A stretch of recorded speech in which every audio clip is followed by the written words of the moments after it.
Welcome once again to another installment of First Step, where we have industry professionals, leaders in their fields, share with us the steps they took to get them to where they are today.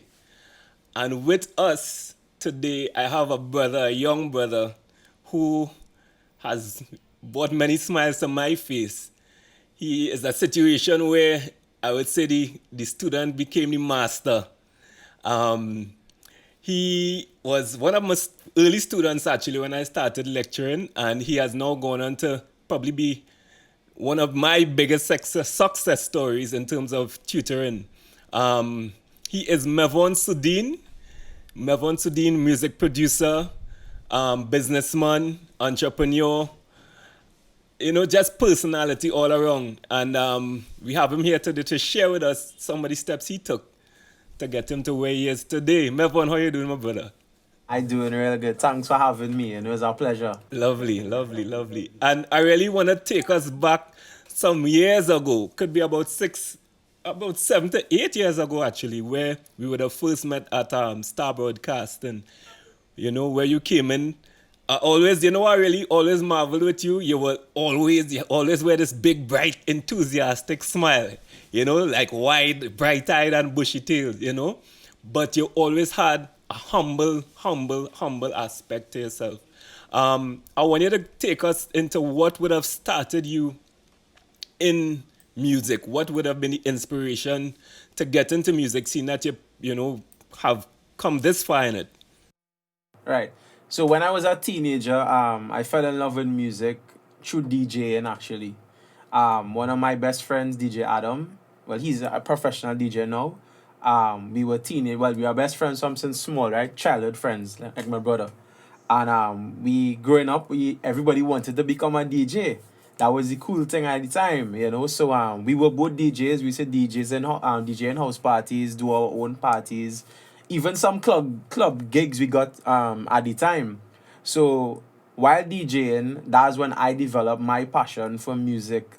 But how it transcended from playing music to creating music was a bit of a mistake almost, because like what I used to do and my style in DJing was always mixing genres. So I would download the acapellas and download the instrumentals for the various songs. And like let's say I would download a hip hop instrumental and put a soca acapella over it and make my own remixes. And that's when I say, wait, this real different now. Like when I go to a party and make a crossover, we used to call it, or make a remix or a refix, and I played that version in the song now, people used to be like, wait, this real bad, this real different. And that's when I found that being original, like having that spin on it, made me original as a DJ. So then Adam self, his partner, got Fruity Loops 3 at the time. Fruity Loops 3, Wow. Yeah. right? I think they're like And 13 or 14 or version, something now, yeah. yeah, it's 20 now. Wow, look at So that. Fruity Loops 3, right? And I just digging up on it, and I just eventually learn it piece by piece. And that's when I just start making simple patterns and simple beats for myself. And then I started to take the same acapellas from actual songs and putting it on my beats instead of somebody else's known song. I put in my original beat with somebody famous acapella on it. And that's when I start to blend the two in really beat making now. And it's through beat making that I really start to say, well, hey, I really like this now. This was a way for me to express my creativity as a lover of music. But beyond that too, like me as a person, right? The thing with me is that a lot of people don't know this, is that I did art in school now. So I could really paint and draw naturally. I was always a drawer. I was always good at my hands now. So like I did TD, I did art, I did all kind of weird things in school. But I was always used to draw. My mother have a Bible and the back it is Ninja Turtles and thing, because when I go in the church with my moms, I draw in all kind of Street Fighter and Ninja Turtles and thing in the back of the Bible, because obviously you're 6, 7, you're not really paying attention to what's going on in church. I just want to draw, and I just want to color and all kind of things. So I was always an artist now.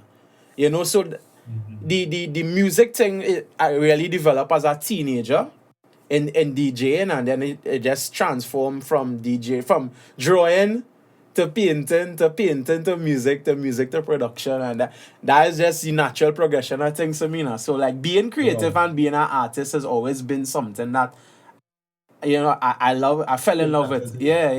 Right. Because I found one of the things that always stood out to me where you are concerned in the class itself was Yeah. how easily new things would come to you. You Yeah. know?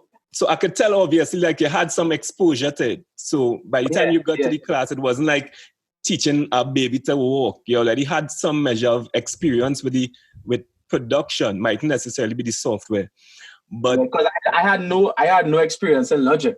I right, used to make beats in Fruity Loops. right, exactly. And then I used to do my little hip hop productions with Mark Hardy and Young Lord and thing. Right. And So I that's was actually getting to that point. so that's when I started because they were like my guinea pigs in learning how to record and how to Right. build songs, and that was my trial and error process. Yeah. So I got when I started the class with you and realizing this fella has natural creative ability, has a really good ear. For me, after that, I was just probably putting the fundamentals to it, which you picked up relatively easily, right? Yeah. And then you would have built on it, and you're always eager, which is one thing I admired. Always eager to show me something. Hey, check this out. Listen to this. Listen to this. Check this out. You know, I would say not three quarter, but half of them would have been a little shaky, but Yeah. nevertheless, you were Yeah. always willing to show and to share. You know, share with Yeah. me what you know and share with me what you have. How has that approach in terms of sharing and helped you in your journey to being where you are now? I think a lot of like I'll tell you one thing for me is that before going to the classes with you and being exposed to professionals and other upcoming producers and things, like I used to just keep my beats to myself because I was scared of being critiqued one and people tipping my thing. So that was just being a young person and don't really know what's going on. So like you make something, you think it's real bad, you're holding on to it now. And it's like Yes. only your real close friends you would play certain things for. So what the class did and what you did is give me that confidence to really believe in myself to say, hey, listen to this. And then hey, when I realized more and more people was giving me the approval that hey, this you have something, like your beats kind of Yeah, bad, have a vibe. Yeah, you have a vibe. So like that gave me the confidence to really step out and be a little more confident and be a little more, approachable and just approach people on a whole, to let them hear my things. Even my friends, my girlfriend, every time I make something, I'll be like, listen to this, listen to this, listen to this. And, get feedback. Even my moms and all. It's at times, because I live in my mom's, right? So, it's at time I'm making things and I'll call my mother up till last week. I call my mom's like, listen to this, what you think about this? And I always want people to hear my things now, and give feedback, obviously, because when you would know as a producer or as a creative, when you're in the zone, everything's sounding real good. Very much. Very true. Very true. Yeah. And somebody else fresh come be like, what nonsense is this? Yeah. It's true. So I think the biggest takeaway from it is that you and the class in particular gave me the confidence to approach people to really hear and listen to my stuff. Wow, that's nice, boy. That's really I really didn't even know that was going on because I guess the vibe and then it's something with people's energy as well. So you find that your energy kind of would synergize in a space and everybody would kind of feel a little more free to express themselves as who they are. So Yeah. I never felt that you had at least outrightly, I never felt that you had any kind of insecurity with what you're doing. And that's Yeah. probably because the vibe of the room was so light now. Everybody The vibe sharing. was nice. The vibe was nice. Like I'll be honest with you, like I'm still friends with like the classes of was 6 or 7 people, right? So I'm probably friends with like 4 of them still now. Who like real good, like Coyote, some of them are real good with them. Well, Chase, Coyote, and a couple others. I still talk to them. wow, that's amazing. That's really good. And I think the strength, another thing that you would have been able to benefit from is them networking, because you would have had Adam, Adam and yourself as like a dynamic duo. And strange enough, you all started something similar to this right now with your years Radio. ago with your radio, right? So you had that support base. How important was that, having that network and that support base or that team to keep you on track, to take you to where you are? That's a real important word that you use there, team. Because I honestly believe that without that foundation, I would have never ever take the step to do it full time. Because having a team is not just having people around there, like having a team. Like if I look at the definition of a team, and you really need to understand that a team is a group of individuals who coming together to achieve a certain purpose now. And everybody have their specific rules. And what I had at the point in time when Mark Hardy and Young Rod, and I keep going back to that because that was the beginning of, not even the beginning, I used to do more amateur stuff, but on a more professional standpoint, they were the first people I really start to work with on that kind of level now. And Yes. when I had them, so I was the producer role. Hardy and Rod was the artist. I had a photographer in the mix. We had a videographer in the mix, and then we had Adam as a DJ. So collectively, that was the recipe for success in our eyes.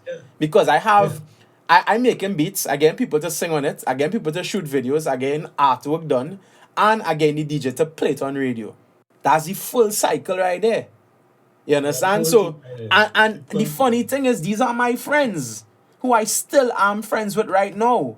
It's just life. People have married, kids, so people doing different things life now. happens. Some of them still doing it. Some of them still doing their thing. It's just that life happen.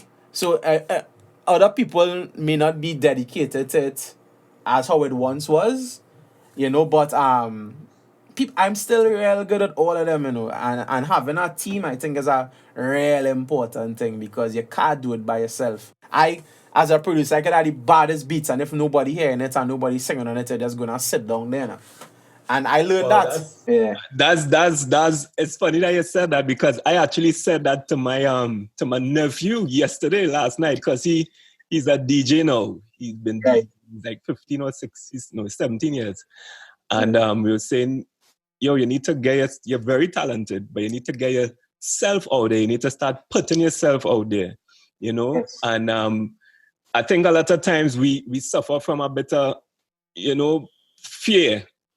Yes. In wanting to take that move, take that step to get us out and, market ourselves. But you were able to, and I guess having the team around you as well will help boost that confidence. Of course. Right. I wanted to find out from you, Mevon, in leaving, you were working in a nice, secure government job. For 11 years. For 11 years. Old enough. You're looking good still, man. Don't worry yourself. If you old, can you imagine me? Because when you take all this green face, you know what I mean? I think I was 25 and thing, you do well. You do well. I'm young. Yeah. Years old dog. Yeah, but what I'm saying, what made you decide now, Mevon, it's time? You'd spent 11 years in a secure environment, getting your paycheck month to month, to now venture off into something that you have passion for. But I'm not too sure how much of the business you actually had grasped prior to jumping out. What made that move for you? So that is a real long story, but I'll give you a compressed version. No, man, give me the story. Okay. So, well, for those who don't know, I worked in the Ministry of Education it wasn't Ministry of Education all the time. It was Ministry of Science and Tech. Then it went to Ministry of Tertiary Education. And then in this last government change, it all came into one under the Ministry of Education, right? So within those 3 or 4 different ministries, I've worked in IT in the education sector for 11 years, right? And within that, I moved my way up from a OJT to a technician to a specialist. Eh, you know, I left my job as a network specialist, a network, a network administration specialist. That was my title. So I had a fairly decent job that was paying good, that was secure as a government work. So I mean, it wasn't like no hard work.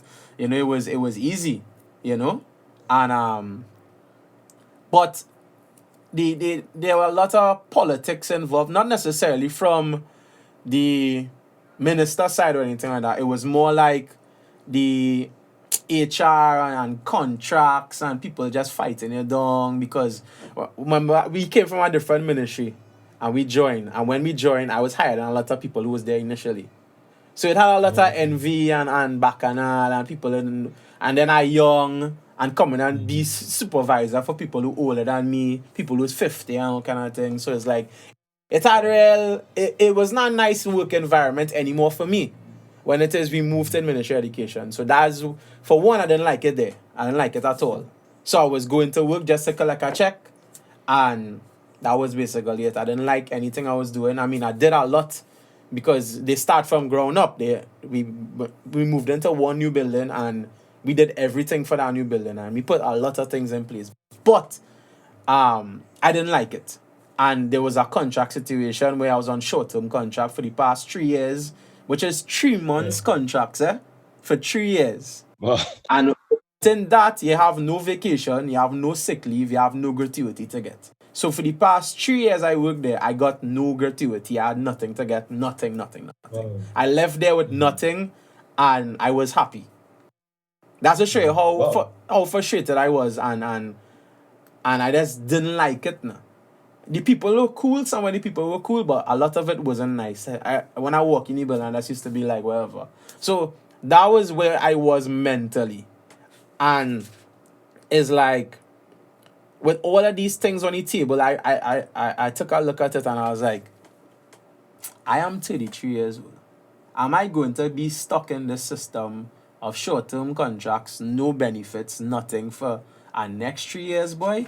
And I spoke to my mother and I spoke to my family, my girlfriend, all of these things, and some of my closest friends.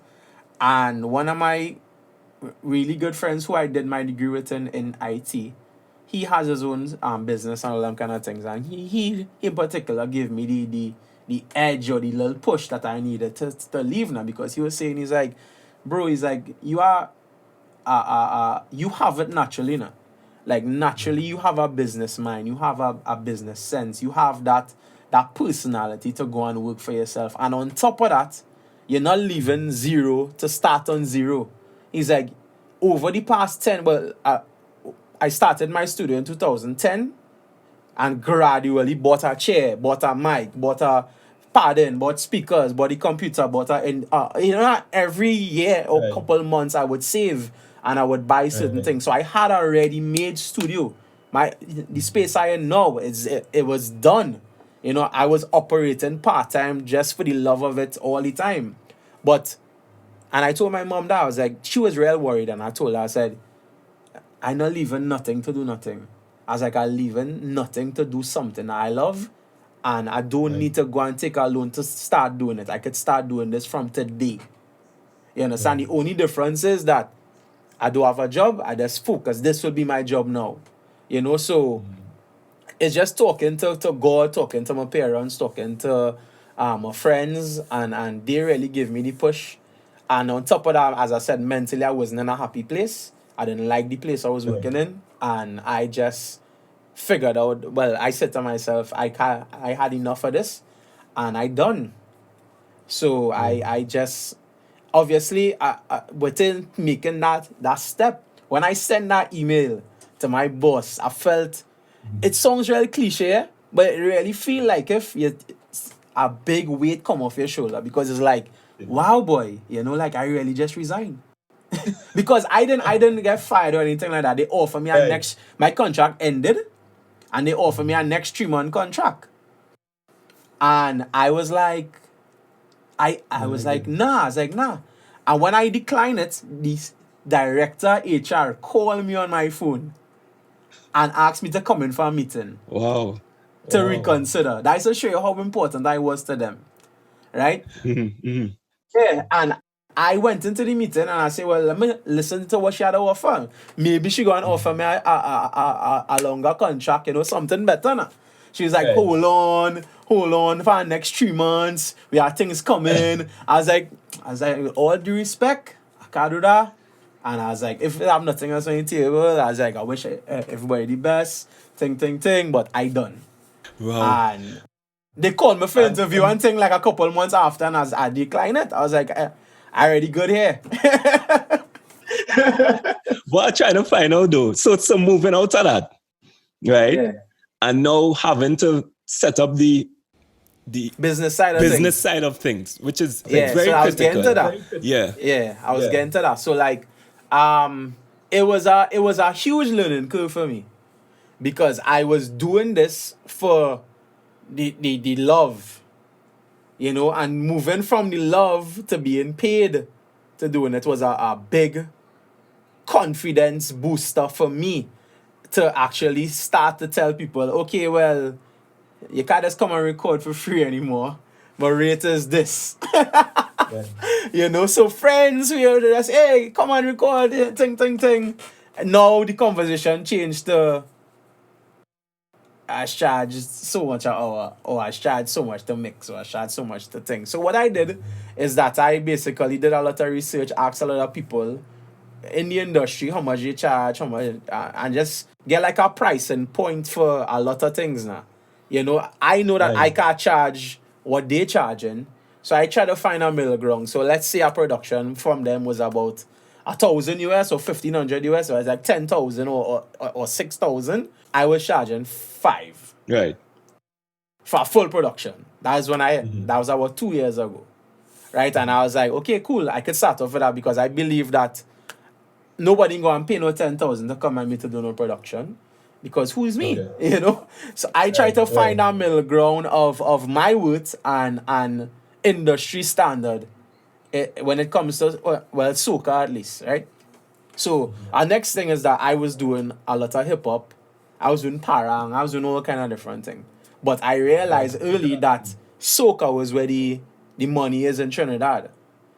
So that in itself, learning, not just learning the music side, the music business, but learning soca music business. Because there's a difference. How we operate in Trinidad is totally different to everywhere else. And that was the biggest learning curve for me. Like learning the business in terms of like not just like publishing, but like masters and distribution and who does distribute what and how much men is asked for and people what percentage on your master here and Right. bigger names what 50% and all kind of different things now, rhythm versus single and how to charge, when not to charge, all these different things like that for me was the biggest thing to learn, like how to operate in the carnival scene. Because and then not just the money thing, but in terms of releases, when to release, when not to release, learning people personalities, because every artist kind of funny, dealing with writers. Because before, in the hip hop world, I would just make beats and send it to artists or rappers, and they would write their own stuff. But in soca, nobody's right. Well, I shouldn't say nobody. Majority of artists do right. It's only the Bungees and Orlando and a couple others who's really write their own stuff. But the majority of soca artists do right. So now, I had to go and find songwriters. I had to go and follow with people. I had to go, and that's what I started to do. I started to go out more now because I was always social. I used to party and think plenty. I kind of knew half of these people, but didn't really know them like that now. So I take it upon myself and I said, you know what? Going out is not about drinking beers and getting drunk and winding up on people. Going out is the networking. Going out is meeting people and having conversations now. So like there were a lot of events that happened that was industry events, people birthday, all them kind of things. Before I just used to be like, nah, I don't need to go there. I went to every single one from September to December. I run out of clothes to go out because I was going everybody birthday, everybody lime, everybody everything because I needed to meet these people and have a personal relationship with them. And that helped me a lot now. Because you have to be outgoing. You have to meet these people because I didn't know anything about it, anything at all. And it just so happened that the people who I met along the way kind of helped me to get some placements with the Blacks and Vaughn and all these different things. In my first year, I did a song with Blacks and Vaughn. And that was because of Adam. I made a beat and I sent it to Adam. And because Adam is DJ Adam, Adam sent it to Blacks. And Blacks was like, yeah, yeah, yeah, I like that song. Da, da, da, da. And I get paid for the song. It was a song for his album, so nobody will know what it is. But at the end of the day, my resume was built, Nice, you nice. know? And that in itself made a relationship with me and Blacks. So now Blacks WhatsApping me, where you from here, boy? Da, da, da, da, da, da. And now I could just send Blacks beats and I have a link to Blacks direct now. So now I just build a relationship with artists now, with the writers. And that was a real, real important thing for me to learn. And it's the truth because a lot of times, as you and all said, you could have the best beats in the world, but if you're inside and you think nobody in hearing it, it makes no difference. And I said, strangely enough, you wouldn't think that a person like me used to be like that. I was real shy when it come to that. Like I wouldn't go and big up myself as no producer or do nothing. I was real to myself now. Even though I was a real social person and have a real strong personality, when it comes to the music side, I didn't really know how to operate. So I was real in my shell now.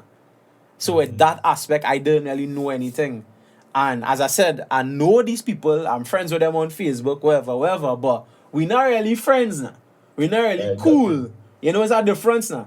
And for me, with my personality, it wasn't hard to become friends with these people. Right. A lot of people don't have that. So thank God I have that kind of personality, that outgoing, and would reach out to people. And not just reach out, but to go out and actually meet them because you don't want to slide in everybody DM and be like a stalker and a creepy person.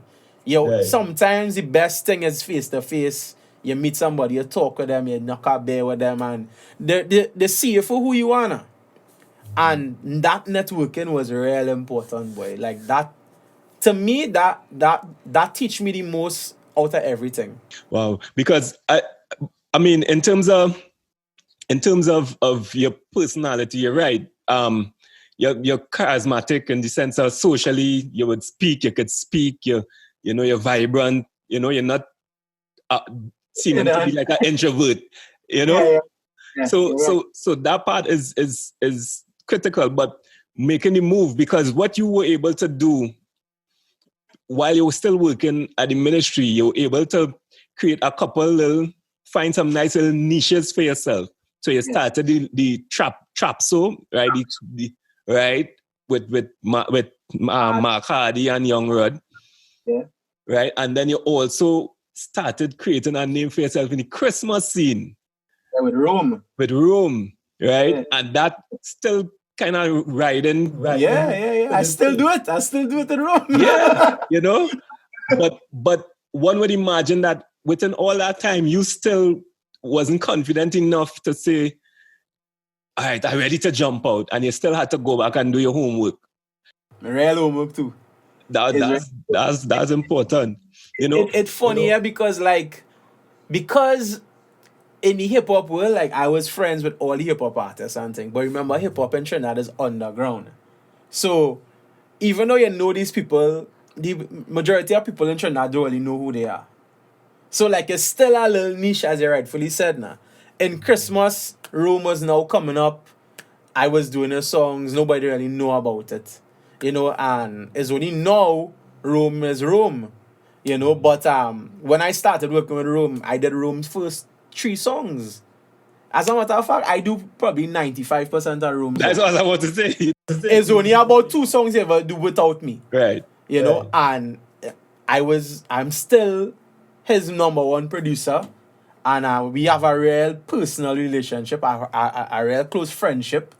and a real good business relationship too, because when it comes to the business side of things, Rome is a businessman, and we deal with straight up with regards to payments, owning masters, all these different things. We have a good thing going with regards to that. Even from a creative standpoint, I could bounce ideas by him and vice versa. No?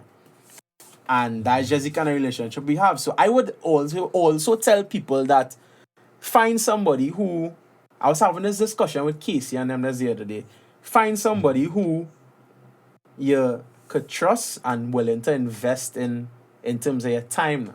Because I was fortunate enough to have Mark Hardy and Young Rod to spend hours, weeks, months, years with them in the studio.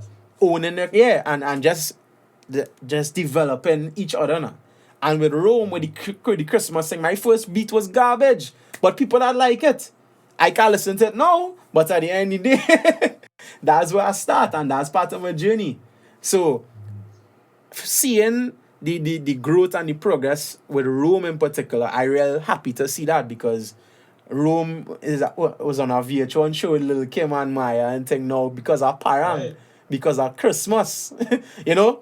And he's always big me up. He's like, this is the man responsible for everything I do, you know? And a lot of people, though, see people like me and you who behind the scenes creating the music and slaving in the studio, right. Always want to hear the song now. Yeah. It's true. You know? It's true. They want the end product. As always say, men is asking, boy, what men, the listener don't ask if you do that in Logic or Pro Tools or Fruity Loops or GarageBand, you know. Them just studying it sounding good or it isn't sounding good. You know, behind the scenes now is you making the magic happen. Slaving, you know? Yeah. You know? But I wanna move here from taking the team and everything now and having, because I know your mom has always been like your number one supporter, you know, allowing you to set up studio, encouraging you and that kind of thing. Did she always encourage that creative or you to express yourself? Was she always there encouraging you? Well, remember, as I said, when I was going to school, I was doing art. Mm-hmm. So, my mom would always buy the stuff for me. Like, art was a real expensive subject. Yeah. Like out of all these subjects, I think art is probably the most expensive, because paint, acrylics, watercolors, sketch pad, paintbrush, all kind of different things, charcoal, them thing was real expensive. Mm-hmm. So they was basically funding my passion for art from ever since. So I don't want to toot my own horn here, but I am just a person that when I put my mind to something, I mostly succeed now. And it's because of my work ethic and my drive towards things. Like, when I was going to school, from secondary school to doing my degree, I would sit down in front. And once class done, I'm the biggest, I don't want to say curse or anything, but I just talk real, you know. You know? Mess. I just wild out. I see class clown too now. So like for me, what got me through life is time and place. And I live by that mantra now. Time and place. It have a time and a place for everything now. You know, when I in class. When class done or we on a break, I talking real, I laughing, kicks and whatever. That is just me. But when it is I in the zone, I in the zone. And when I'm not in the zone, I'm not in the zone. I just learn to compartmentalize and do things in its own space and its own timing. And that is just something I live by from ever since. I've always been a person who dedicated to anything that I do. And if I'm not doing it, if you see me going half stepping on anything, I don't like it. I got you. If it is, you see me passionate, I real passionate about the real thing. So if you see like now talking to you can see the excitement, you can hear my tone, I just naturally like these kind of things now. So I would give it my all. And I would strive for greatness all the time. So that has always been, when I was going to school, as I said, like I guess 6 2s and a 1, dog. You know, I graduate from, I did my IT degree in computer and information systems with first class honors. Wow. Like, that is just how I am. So it's not that It's not even about being smart or being bright. It's just about applying yourself now. And I took those same characteristics and applied it to my job now. And that's why I said earlier, a lot of people not cut out for this. Because working for yourself is a real hard thing.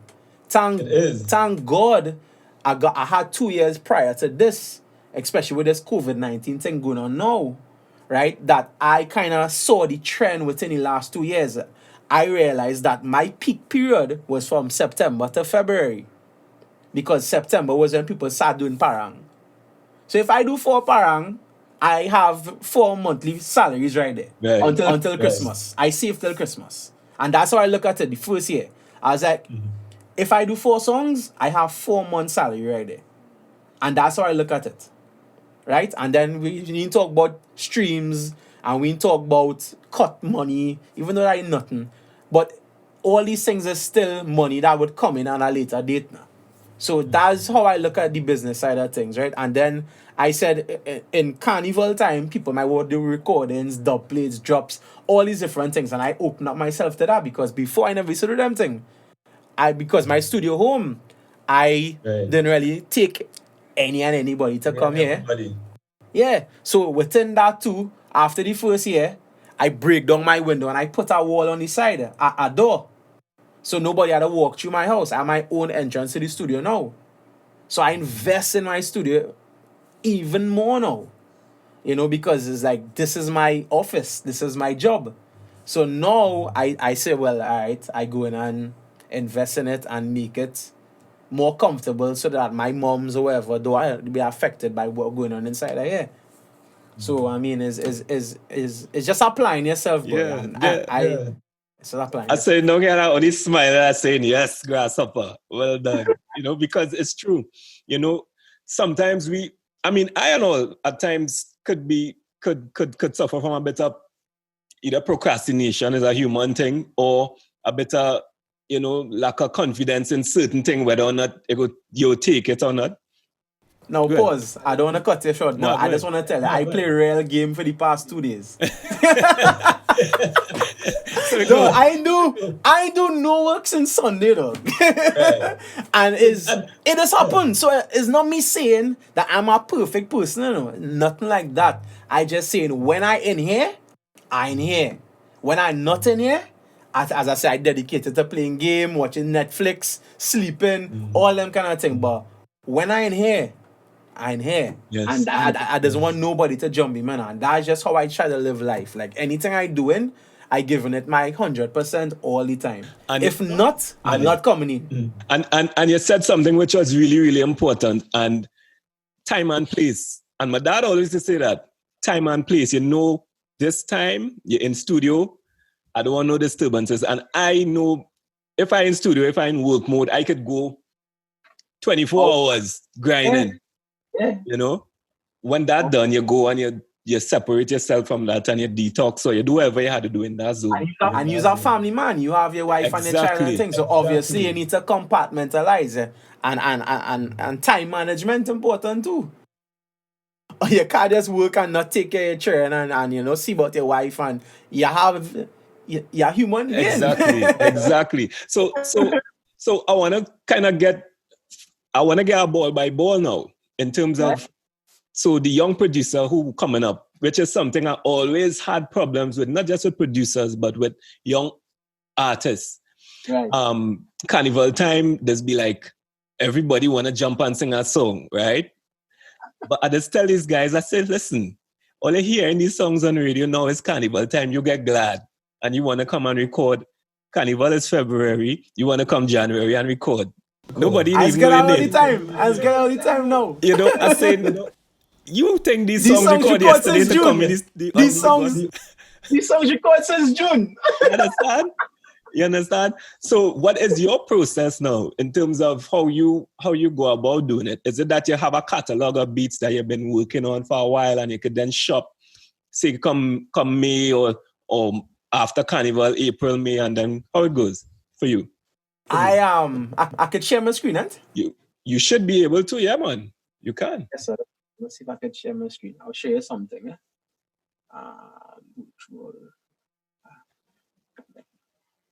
Let's do that way. Share screen. You seen it on the bottom there? Green? Alright, share screen. Who's disable attendee screen? You say you disable it. I have to disable. Who's disable attendee screen? Oh, multiple. Alright, see if you can do it now. Right. Tell me if you've seen it, right? Mm-hmm. Right. So check this, right? You see in this page? Yes, I am. Right. So this is my iCloud drive. So what I did, you see this say dancehall cart. I call it my shopping cart. Right. So that's my way of saying this is all the things I shop in to the different dancehall men. Right? Nice. Last year, what I did, let's see if I'm a shopping cart. Hope I'm nothing bad in this food. Alright, so shopping cart is a kick for me too. So I name it shopping cart. Right. I seen Ola So- Woy down there. Yeah. Anything that has to do with spit in here. So, soca rhythms. This was last year.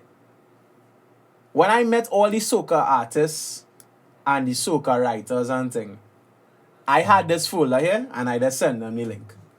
And I was like, this is my beats for 2020.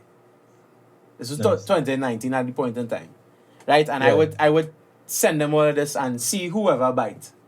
And that's what I did. Dancehall, I did the same thing. Obviously, not plenty. And this year, I'm a 2021 folder. Obviously, I get better at it. So, I break it up. Groovy this year. Mid-range. Power. So, in my groovy, I'm a rhythms and thing. My mid-range, I'm a beats.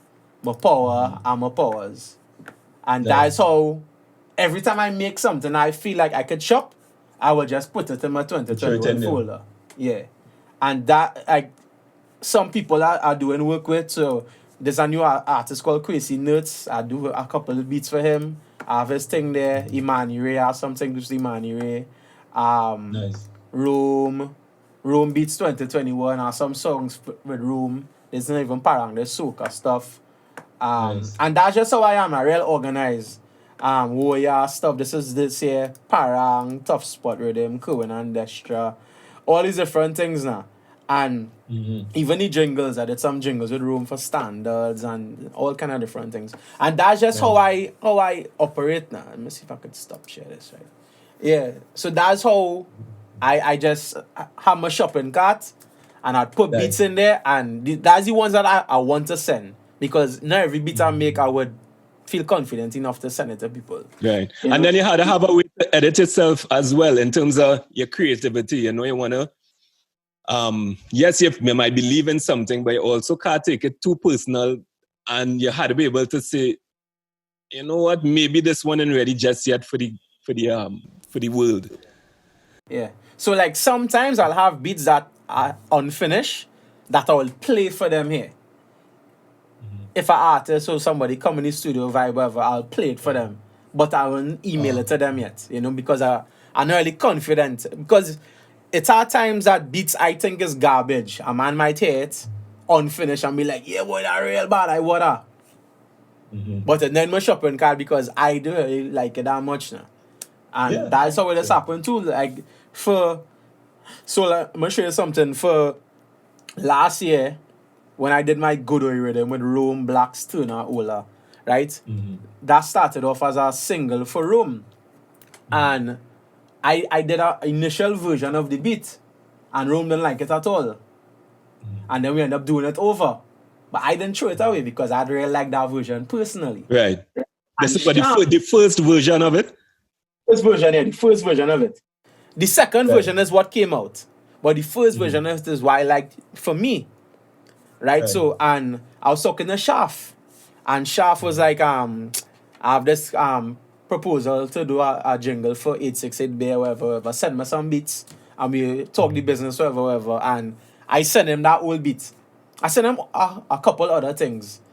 And he take it. And I make our money off of that. off of a The old throwaway one. beat. Yeah. So I got 2 for 1. From one project that had 2 versions. I make money both ways now. Yeah, you get Lani up So I there. don't really throw away things anymore. I realize that It could be using our jingles. Somebody might want background music for some kind of thing on social media. Any kind of thing. I just keep it. So moving forward now and establishing, so within the space of leaving the ministry, getting in professionally to produce music, Right.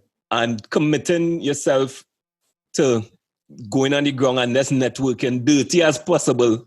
Guerrilla networking, then guerrilla marketing yourself. Yeah, that's what it is, guerrilla marketing. Yeah. You know, how poised are you now coming out of the success that you would have seen in 2020 with working with Ola, Nyla, Blacks, Kerwin, the works, right? Pressure on. How has it been for you now moving forward and facing the next season, which has work has already started in terms of people looking for the pressure on. Very good. Because I am a person like to outdo myself. I like the challenge. But this is a weird year. It is. This is unprecedented year. So it's not like I could start. So as I was saying before, within the last 2 years when I started working on my own, I realized the trends, and I realized that after Carnival to about June is a dead time. So that's when I would create. That's when I'd make real beats. That's when I'd learn certain things, upgrade my computer, all kind of certain personal things I would do in the studio within that time, because I realized that nobody was really recording nothing around them times between April, May, June. Yeah, March, April, May, June. Those 4 months was kind of dead naturally. At least in my experience. Right. You know, summertime people just kind of start back doing things, and then, well, because I do Parang, September is our next peak period. Busy time, yes. So that's when. So this would have been a down time for me naturally, but I feel like nobody really. I shouldn't say nobody. A lot of people, artists and writers, not in a mental space where they writing soca or singing soca and thing now. You know, it's like soca is such a, and then it have no carnivals this year. So a lot of artists not really inclined to release music just yet. A lot of people waiting around. You know, a lot of people just waiting to see what's going to happen now. So like, how I looking at it is that I don't want to send people, remember time and place. I don't want to just say, hey, look at all these happy soca beats are sending. Yeah, look at that thing on there, beats, right? Ting. And people dying and people family sick and all kind of thing. I don't want to be insensitive too now. So like it's a weird thing for me, because I just trying to gauge the time to engage these people. But in the meantime, I still making beats. You know, because I don't want to be stagnant. I still want to create and have things just in case somebody say, hey, I'm looking for thing. I have my shopping cart ready for you. But at the end of the day, I don't want to become like an annoying person or insensitive to the situation and what's going on in the world. You know, because me and Teddy Rhymes is real good friends now, right? Teddy wrote Rome song. And because of Rome, I met Teddy. And when Teddy here, Teddy's do everything by me now. So like me and Teddy's real good friends. But Teddy in New York. And he's called me and talked to me and he's like, dog, it real bad here. Ting. One of my mom's close friends died from it, whatever. So he not really in a mental place to write no soca now. So like, it's like, how you deal with that? You know, and I don't know the answers. I just kind of taking it day by day, step by step, and seeing, you know, what really going on now, because I don't want to engage nobody. But naturally, I would, around this time, is when I would send artists or send producers to collaborate and send writers these things to start working on things. So by the time July come, we already had the song recording. So we could release it by September, October, November, whenever. And but a lot of things get put on hold because I don't even know if artists going to release songs. But that's the thing. Because is Barbados cancel, Grenada cancel, Antigua cancel, Notting Hill cancel, Jamaica get postponed, Grenada cancel. What we gonna do? Where these soca artists going to perform? Where they going to sing? Very true. And I had Terry on Terry Lyons. I did an interview with her a couple of weeks ago. And she was sharing the same thing because she now coming off of her successful 2020 Calypso Monarch. She did this song with Kes. This would have been her best year here. Yeah, ever. Now COVID-19. And COVID-19 happened and it just kind of spoke in your wheel, so to speak. You said something, I want to go back a little bit into something you said, where you kind of find the thin line between being a pest but still being assertive. And that's something people just had to understand. How were you able to balance the two? You don't want to be too laid back because you'll lose out. Yeah. Personally, I am an energy person, right? If I feel like you're not taking me on, I wouldn't bother. That's just me. Right. Like, if it is I feel like you genuinely forget or whatever, then I might still follow up. I might even follow up if it is I feel like you're ignoring me. But if it is I follow up and you ignore me twice, I'm not going to do it again. I got you. Like, that's just me. Like, to me, if it is you don't like, I send you something and you don't like it, the onus is on you to say, Mev, this is not really my style, boy. I'm really feeling this one. And it's nothing personal because I learned that early in the game. It have things that people might send me that I might like, and it have things I might send people that they might like. It's nothing personal. It's just a tasting. Music is subjective. That's right. Everybody wouldn't like everything that you send them. And I learned to detach myself from anything now. But don't come and tell me, change this, change that. I hate that. Unless it's something that really off key or something like that. Right. But don't try to produce my thing. That's just me. Change the key now. Take all that. Yeah, change the key now, boy. Change the key now.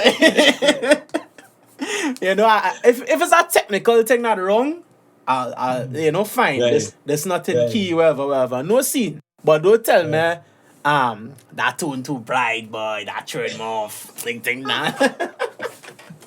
I see it that way. That's the thing. But I know catching in terms of I want to see how would you have advised or what would you have done differently now that you're at this position, from 2 years ago? Or is it that you think you work the system well enough to position yourself to see the Hell no. I think what I have done is that it was trial and error for the first year. And I met and networked with a lot of people.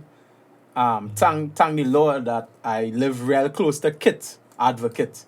And we have been somewhat friends before, but never on a musical scene. He live in Diamond Vale, I live in Solution Road, which is like right there. His friends is my friends, that kind of thing. And I just started, he reached out to me to help him do a parang ad. Because he knew I was doing parang. And because of that, Kit reached out to me. Kit got the number from me. He called me or he messaged me. He asked for your number. Yeah. Right. Well, you see how it's come back full circle? Yeah. That's how he reached out to me. And because of that, we just started talk. And then I was sending them beats. Because of our relationship, it get good. I started to send Kit beats. And Kit started writing my beats.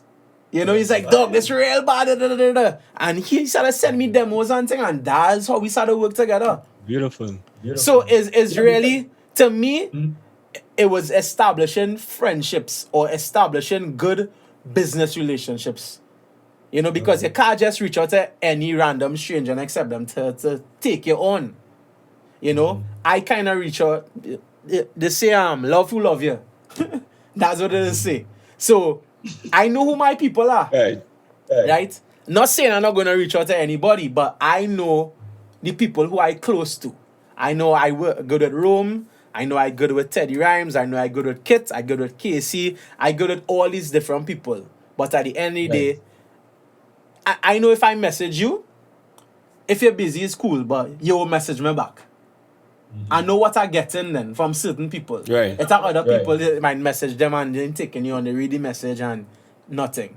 But that's cool because I know some of them living a real busy lives and they might forget it's about 100 people messaging them at the same time. That's cool too. So then I might still follow up, as you rightfully say, follow up still, but I'm not gonna follow up 2, 3, 4 times. I'll just cut my losses and be like, okay, I'm moving on to something else.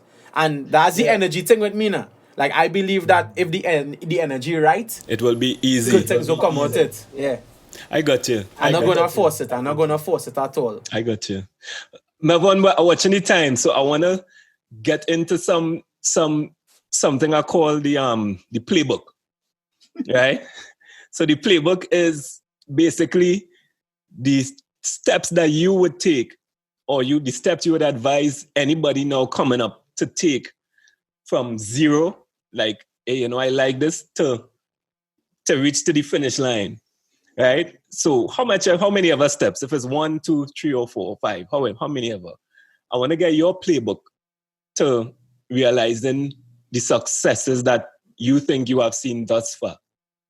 Come on, he's spot there, boy. I think, honestly and truly, step 1 would be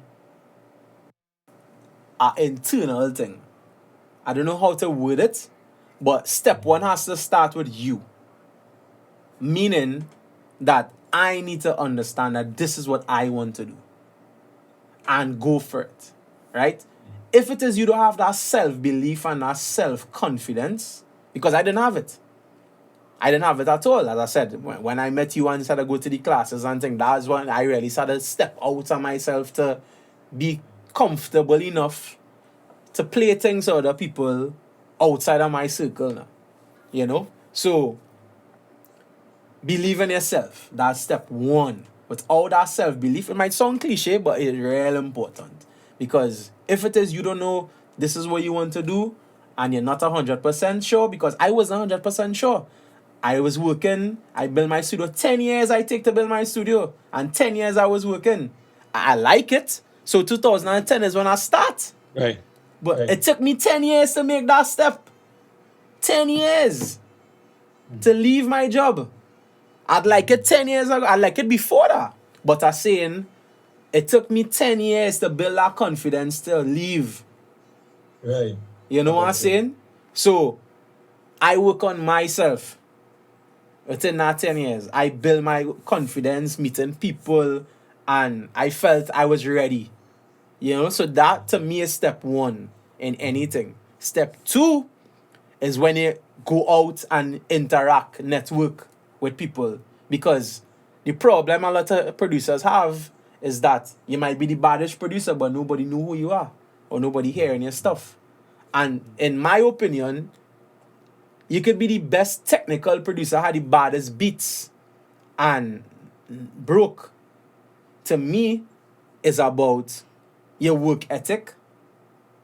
Because to me, it's like having the baddest beats is nothing really. Because the songs that make it out there is not necessarily the baddest beats. That's right. But the people who work the hardest for it. So you had to go out and get it. That is step 2. You need to go out and meet people, go out and network, go out and interact and reach out to people to establish those relationships. To me, establishing a personal relationship is a much easier way to get through to people than just being a slide in the DM kind of guy. Sliding in the DM might work. People might take you on, they may not. But at the end of the day, nothing might beat, hey, this is Mevon, the fellow who you meet, so and so and so and so. It have a reference point. Right, I got you. We met at so and so birthday line, wherever. How you going, ting. And then you start the conversation, you build a friendship with the person. Because it's not about just being rigid. Hey, I'm Mevon, I'm a music producer based in Trinidad and Tobago, and I like to collaborate with you. That song's boring and it sounds robotic.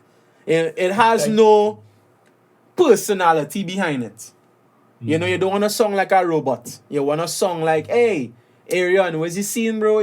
We met at so-and-so lime, ting, and we talk about thing, and it's a reference point now. So naturally, you would get through to them more.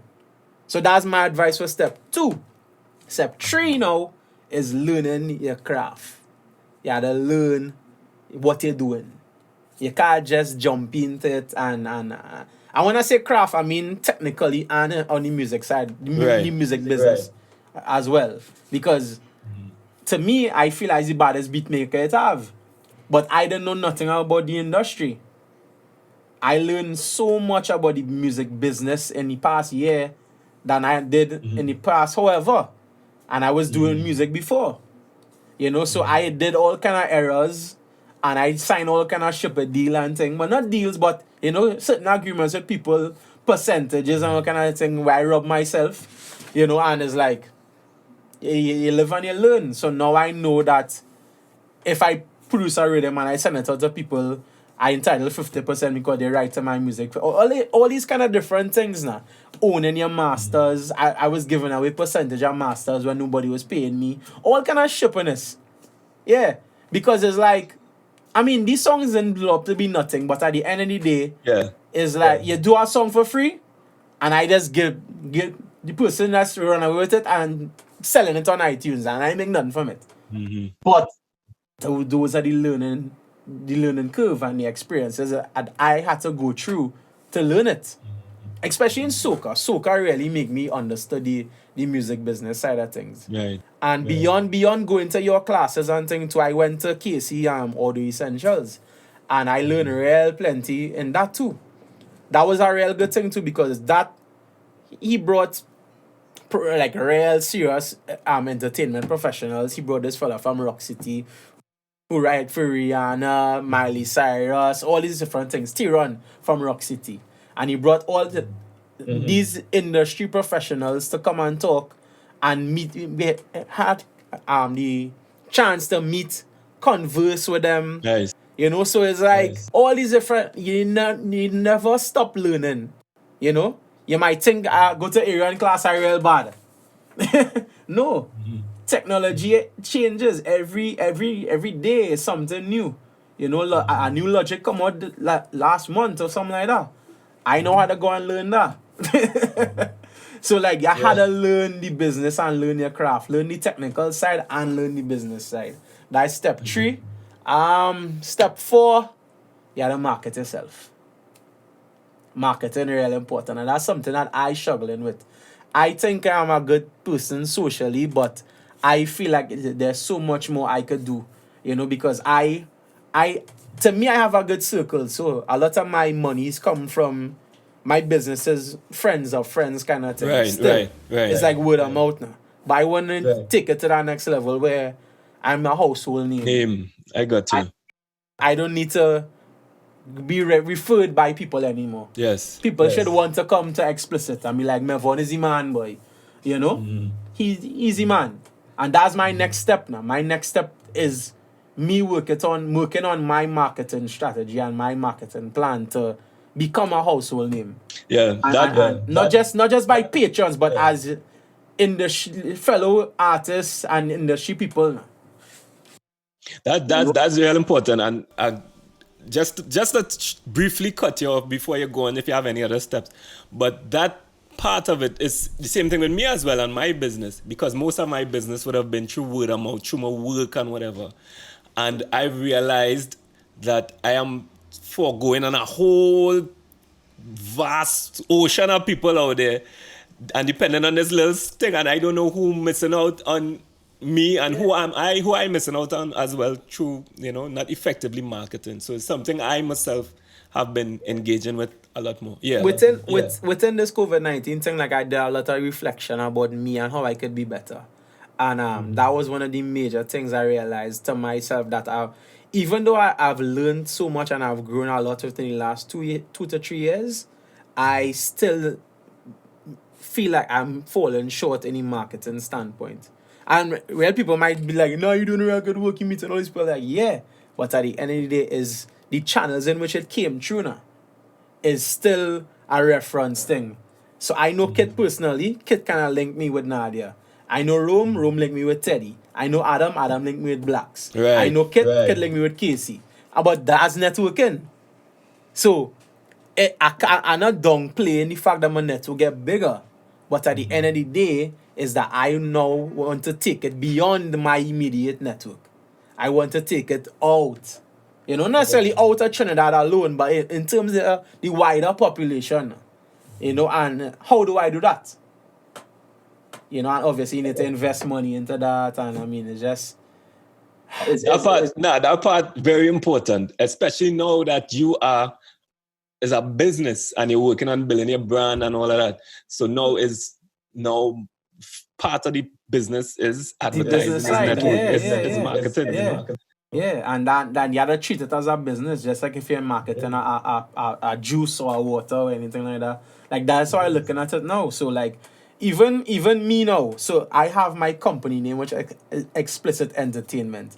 But I realize now that I need to market me as a producer now. So like, what I start doing is that what I'm doing now in 2020 is that anything or any rhythm I do, I put in Explicit Mevon. That is my personal name, right? Explicit Mevon. So that is my artist name then. So what I'm doing is creating like a Spotify artist name or an Apple artist name. So like how it have Travis Will, or a Timberland in particular. These are producers, but they are personalities. They are artists. So that's why I started to do for me now. I got you. So any production I do moving forward, it will be Arion featuring Explicit Mevon. I got you. So that when you go on Spotify and you look for Explicit Mevon, every feature or every rhythm that I do would show up. I got you. Because before, it does have songs that I do that nobody knows. So if you look for my name, you're not seeing anything. Everything is digital now. So therefore, part of my marketing plan moving forward now is to brand me as a person, not just my company, but me as a producer, and have a name, have a tag. I didn't have a tag in my beats. No, I'm working on getting a tag for my beats. So all of these things, when they hear the production, like how Static have it. Static. When you hear that Static, you you must know. You must know what it is. Especially in here, or first class. Or any hip-hop producer now. Any hip-hop producer now have a tag. Muscle on a beat, boy. All these are, even the dancehall. Kelly on a beat, boy. It's like these Kelly beats, Shady beats. All these fellas and them have the tags now. And that's something that I kind of sleep on for a while, eh? Like, I just wasn't taking it on. But now, in 2021, I say, well, like, I have to establish myself as a artist / producer and market myself accordingly, So that's some of the things that I'm working on right now to market myself as an artist. Because streams is streaming money, dog. I had to be labeled as the artist now. Yeah, that's that.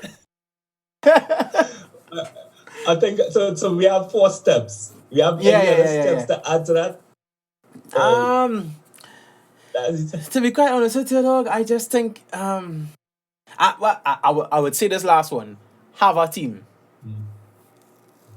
Find a team. And not just a team of friends. Find a team of people who would add value.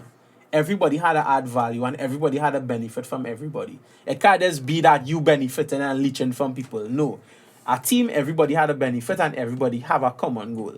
If it is you use a cameraman, I make everything I put out, I be making sure and big up my cameraman. My cameraman logo had to be on it. So my followers now could reach out to you being a cameraman. You getting business from my followers. Gotcha. You understand? I benefiting from your talent. So therefore, I'm benefiting from you and you benefiting from me. And have people who would add value to your whole project or what it is you trying to achieve. That is a real important thing. That might fall under marketing. I don't know where it fall under, but I think it could stand up on its own too. Yeah, because you're right. It could stand up on its own too. Yeah, so get a team. That's the best thing. And believe in God, believe in yourself, trust the process. And it will happen. It will happen. Yeah. And one more piece of advice is now step. This is not easy. Working on yourself, I learned this the hard way, is not easy. It is very hard. It's not a bed of roses. There are months I have made $0, and I'll tell people this every single time. There have been months I have made $0, and I say months, meaning that I've made no money. But there's months that I made enough for 3 months, or vice versa. But there have been months I've made $0. You understand? So you had to be smart, you had to have a business sense, you had to have a business mind, and know that every month is not going to be a bed of roses. It will have its down times, it will have its peak periods. The onus is on you to be smart and move accordingly. But it is very hard, and everybody not cut out for this. You had to be cut from a special cloth because boy, Arion, boy, it's hard. It hard. I move from getting a good salary every month. Yeah. You understand? To now having to budget. Before I was buying anything on Amazon, I want it, I buy it because I know my money's safe. You understand? I used to buy any and everything, but no, I had to watch my spending. Yeah, I had to buy what I need. That's it. You understand? I had to save up again. I had to take my time and rebuild. You know? My mother asked me about marriage and thing the other day. I was like, you going mad? I was like, I know, starting from scratch, you talking about getting married and thing. I was like, I can't do that right now. I was like, right now, I'm just trying to rebuild now. So it hard, boy. Yeah. It's not easy. But it is. But in the end, it's rewarding because one, you're doing something that you love, and it could take you 10 years of suffering. 1 year could make up for all them 10 years of losses if you hit it big. You know? So you just go through the process and that's the kind of belief you had to have. That's it.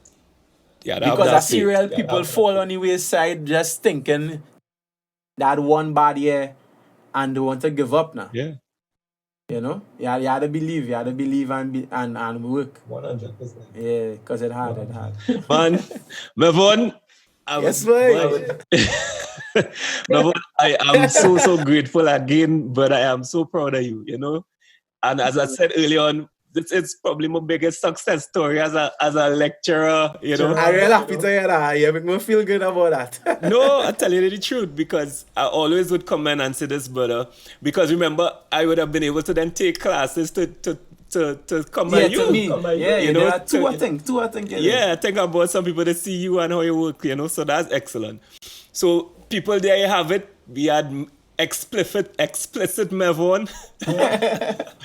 Explicit Mevon Soodeen sharing with us his first steps. We are very grateful, my brother, and we're moving from strength to strength to strength. We'll look out for that shopping cart taking hold in 2021. Yeah. I ain't sent it out as yet. I know. Still, you know, the shopping cart still building. Lovely. Mevon, thanks again, my brother. Stay blessed. Thank you very much. Blessings. Bless.